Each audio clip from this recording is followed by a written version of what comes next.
নমস্কার সবাইকে, শুভরাত্রি। আজ আবার চলে এসেছি আমার গল্পের ঝুড়ি নিয়ে। কিন্তু আজকের গল্পটা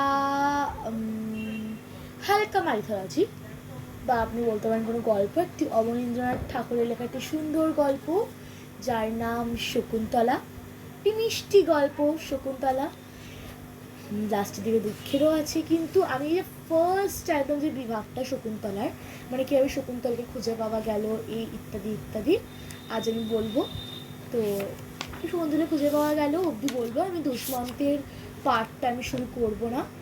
আপনাদের যদি দুষ্মন্তের পার্টটা আপনারা চান তাহলে আপনারা কমেন্ট সেকশনে আনতে পারেন। আমরা দুষ্মন্তের পার্টটা চেষ্টা করব পরের ভিডিওতে আনার। তো আজকে ওই প্রথম বিভাগটা শকুন্তলার আমি বলব। এক নিবিড় অরণ্য ছিল, তাতে ছিল বড় বড় বট, সারি সারি তাল তমাল, পাহাড় পর্বত, আর ছিল ছোট নদী মালিনী। মালিনীর জল বড় স্থির, আয়নার মতো। তাতে গাছের ছায়া, নীল আকাশের ছায়া, রাঙা মেঘের ছায়া সকলই দেখা যেত। আর দেখা যেত গাছের তলায় কতগুলি কুটিরের ছায়া। নদী তীরে যে নিবিড় বন ছিল, তাতে অনেক জীবজন্তু ছিল। কত হাঁস, কত বক সারাদিন খালের ধারে বিলের জলে ঘুরে বেড়াতো। কত ছোট ছোট পাখি, কত টিয়া পাখির ঝাঁক গাছের ডালে ডালে গান গাইতো, কোটরে কোটরে বাসা বাঁধত। দলে দলে হরিণ, ছোট ছোট হরিণ শিশু কুশের বনে, ধানের খেতে, কচি ঘাসের মাঠে খেলা করত।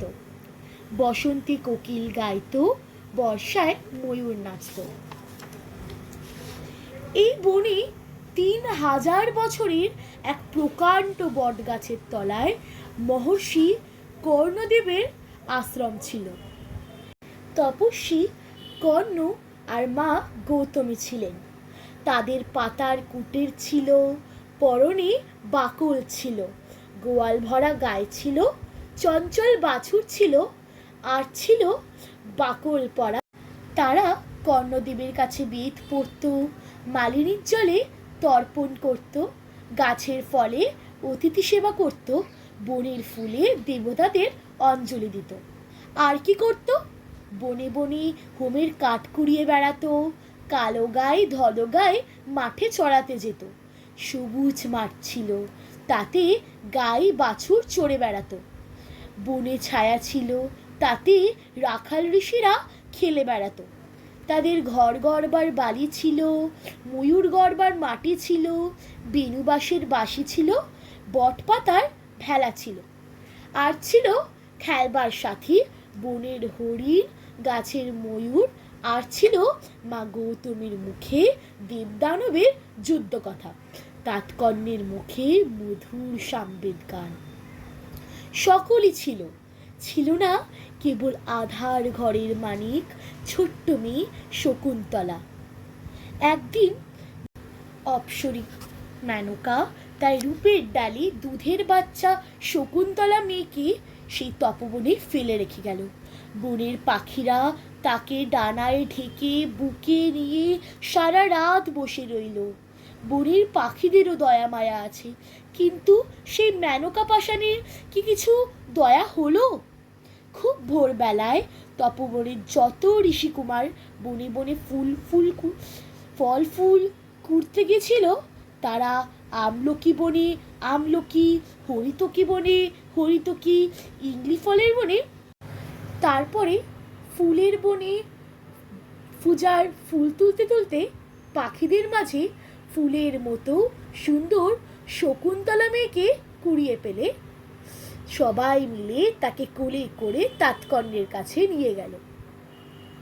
তখন সেই সঙ্গে বনের কত পাখি, কত হরিণ সেই তপবনে এসে বাসা বাঁধল। শকুন্তলা সেই তপবনে, সেই বটের ছায়ায়, পাতার কুটিরে মা গৌতমীর কোলে পিঠে মানুষ হতে লাগলো। তারপর শকুন্তলার যখন বয়স হলো, তাৎকর্ণ পৃথিবী খুঁজে শকুন্তলার বর আনতে চলে গেলেন। শকুন্তলার হাতে তপবনের ভার দিয়ে গেলেন।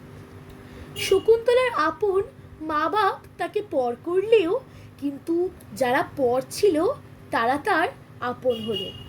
তাৎকর্ণ তার আপনার মা গৌতমী তার আপনার, ঋষি বালকেরা তার আপনার ভাইয়ের মতো, গোয়ালের গাই বাছুর সেও তার আপনার, এমনকি লতা পাতা তারাও তার আপনারই ছিল। আর ছিল তার বড়ই আপনার দুই প্রিয় সখী, অনুসুয়া, প্রিয়ম্বদা। আর ছিল একটি মা হারা হরিণ শিশু, বড়ই ছোট, বড়ই চঞ্চল। তিন সখীর আজকাল অনেক কাজ, ঘরের কাজ, অতিথি সেবার কাজ, সকালে সন্ধ্যায় গাছে জল দেবার কাজ, সহকারে মল্লিকা লতার বিয়ে দেবার কাজ। আর ছিল শকুন্তলার দুই সখী আর একটি কাজ হলো তারা প্রতিদিন মাধবীলতায় জল দিত আর ভাবতো কবে ওই মাধবীলতার ফুল ফুটবে, সেদিন সখী শকুন্তলার বর আসবে।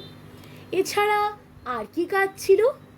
হরিণ শিশুর মতো নির্ভয় এ বনে সে বনে খেলে করা, ভ্রমরের মতো লতা বিতানে গুনগুন গল্প করা, নয়তো মরালির মতো মালিনীর হিম জলে গা ভাসানো, আর প্রতিদিন সন্ধ্যার আধারে বনপথে বনদেবীর মতো তিন সখীতে ঘরে ফিরে আসা। এই কাজ। একদিন দক্ষিণ বাতাসে সেই কুসুম বনে দেখতে দেখতে প্রিয় মাধবীলতার সর্বাঙ্গে ফুলে ভরে উঠল।